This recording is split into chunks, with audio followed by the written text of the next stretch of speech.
Saya dipaksakan oleh satu sistem, di mana sistem itu membuat saya menjadi tahanan untuk satu perbuatan yang tidak pernah saya lakukan. Terbukti secara sah dan meyakinkan versinya JPU melakukan tindak pidana KDRT terhadap Vena Melinda dan dituntut 1 tahun 6 bulan. 6 bulan. Nggak hanya sekedar keterangan ahli, tapi juga saksi-saksi dan juga ada keterangan report medis. Dari pihaknya Mas Ferry juga kan mereka beranggapan bahwa harusnya yang dikenakan pasalnya bukan pasal 44 ayat 1, melainkan 44 ayat 4. Dan Mas Adam mengakui dan membenarkan, Bu. Apapun mau ringan mau nggak ringan, artinya ada peristiwa itu. Yang memberatkan itu ternyata Ferry itu pernah dihukum ya, pernah divonis di pengadilan kasus penipuan.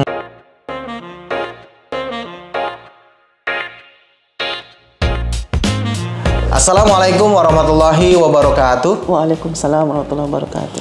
Kembali lagi di YouTube channel Halo Pengacara. Apa kabarnya sahabat Halo Pengacara? Semoga baik-baik saja ya. Dan pada kesempatan kali ini kembali Halo Pengacara hadir untuk memberikan informasi dan juga ulasan hukum terkait dengan isu-isu yang sedang viral di masyarakat yang menjadi perbincangan hangat baik di media sosial dan media massa.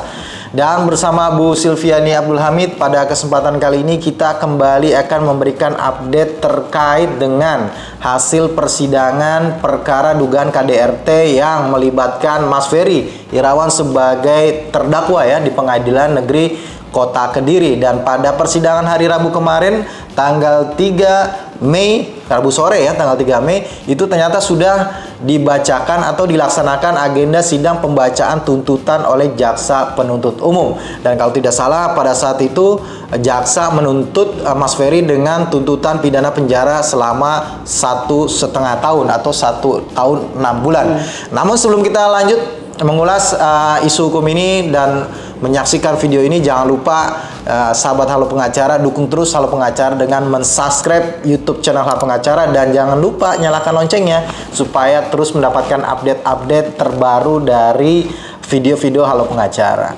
Bu Silvi, ya kan seperti tadi saya sampaikan, hari Rabu kemarin tanggal 3 sudah dibacakan tuntutan oleh jaksa penuntut umum terhadap Mas Ferry Irawan ya. Dan pada sidang pembacaan tuntutan itu ternyata Mas Ferry dinyatakan terbukti ya melakukan tindak pidana KDRT, terbukti secara sah dan meyakinkan versinya JPU melakukan tindak pidana KDRT terhadap Vena Melinda dan dituntut 1 tahun 6 bulan.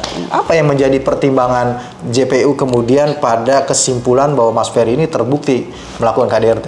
Iya Bang Heri, jadi menurut JPU sudah cukup terbukti ya dari keterangan-keterangan ahli semua menyatakan bahwa memang betul terjadi itu tindakan KDRT terhadap Vena Melinda yang dilakukan oleh Ferry Irawan. Dan itu sudah secara meyakinkan gitu, udah terbukti dengan nggak hanya sekedar keterangan ahli, tapi juga saksi-saksi dan juga ada keterangan report medis segala gitu kan. Ya, saksi-saksi kan yang kemarin juga kita sampaikan juga kan, dari pegawai mengatakan memang secara langsung melihat Mas Ferry dan Mbak Vena di hotel gitu ya. Kemudian juga saksi-saksi melihat ada darah yang keluar, menceritakan kondisi, ada juga di dalam kamar diceritakan kondisinya seperti itu sampai dipanggilkan polisi begitu ya. Ya, kemudian jaksa berkesimpulan bahwa telah terbukti atau telah terjadi suatu tindakan KDRT itu gitu ya. Nah, yang menarik adalah sebenarnya kan setelah persidangan itu kan dari pihaknya Mas Ferry juga kan menyatakan memberikan tanggapan bahwa sebenarnya tuntutan terhadap Mas Ferry ini berlebihan gitu ya, keterlaluan atau berlebihan lah bahasanya gitu ya, dengan 1,5 tahun ini gitu ya. Mereka beranggapan bahwa harusnya yang dikenakan pasalnya bukan pasal 44 ayat 1, melainkan 44 ayat 4. 44 ayat 1 itu apa, Bu?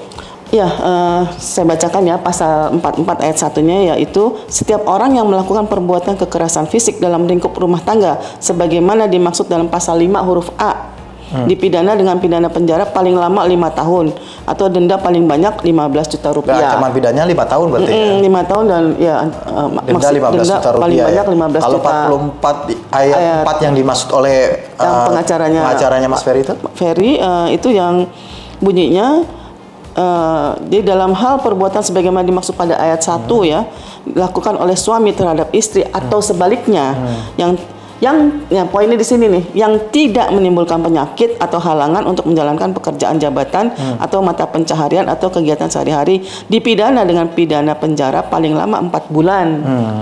Itu bisa atau denda paling banyak 5 juta rupiah. Itu atau bisa dikatakan itu sebagai sebuah KDRT ringan kali gitu ya, yang tidak menimbulkan penyakit. Jadi artinya dia masih tidak menimbulkan penyakit, tidak berhalangan untuk melakukan aktivitas gitu. Iya, artinya pekerjaan, jabatan enggak.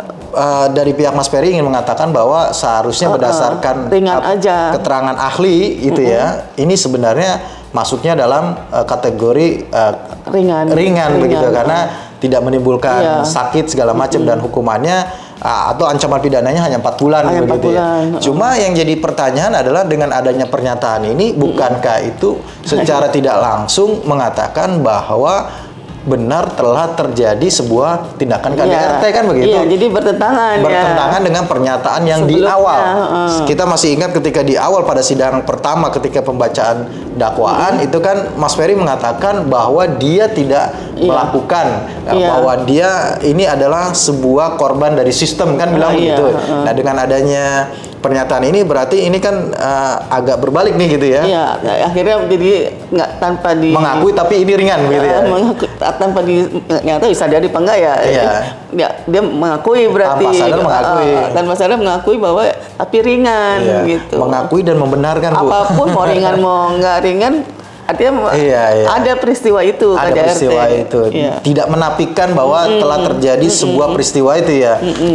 Yang hanya dibantah atau disanggah kan bahwa itu bukan ke KDRT berat, melainkan KDRT ringan begitu ya. Itu satu hal ya. Itu mungkin akan jadi pertimbangan itu ya. Ada hal lainnya mungkin jadi pertanyaan. Ada nggak, Bu, kenapa alasan ya dari jaksa penuntut umum kemudian menuntut Mas Ferry dengan 1 tahun 5 bulan, 1 tahun 6 bulan ya, 1,5 tahun. Apakah ada hal-hal yang memberatkan atau yang meringankan yang kemudian disampaikan oleh jaksa, Bu? Ada yang memberatkan itu ternyata Ferry itu pernah dihukum ya, pernah divonis di pengadilan kasus penipuan selama 5 bulan ditahan tahun 2005 ya. Iya. Jadi itu yang memberatkan, dia sudah pernah dipidana. Artinya hal yang memberatkan adalah Mas Ferry sudah pernah dihukum sebelumnya gitu ya, dalam kasus yang lain begitu ya. Kasus yang lain ya, penipuan, kasus penipuan. Nah, selain dari dia pernah dihukum sebelumnya, ada hal lain yang memberatkan, Bu? Iya, hal lainnya itu terbukti bahwa Vena ternyata juga akibat dari tindakan KDRT itu dia berdampak gitu ya? Berdampak terhadap dia, traumanya, terus secara fisik juga ada kesakitan juga gitu ya. Itu hal yang memberatkan gitu ya. Dan traumanya itu juga ada sampai dia kan ke psikolog gitu kan untuk terapi traumanya. Kalau yang meringankan?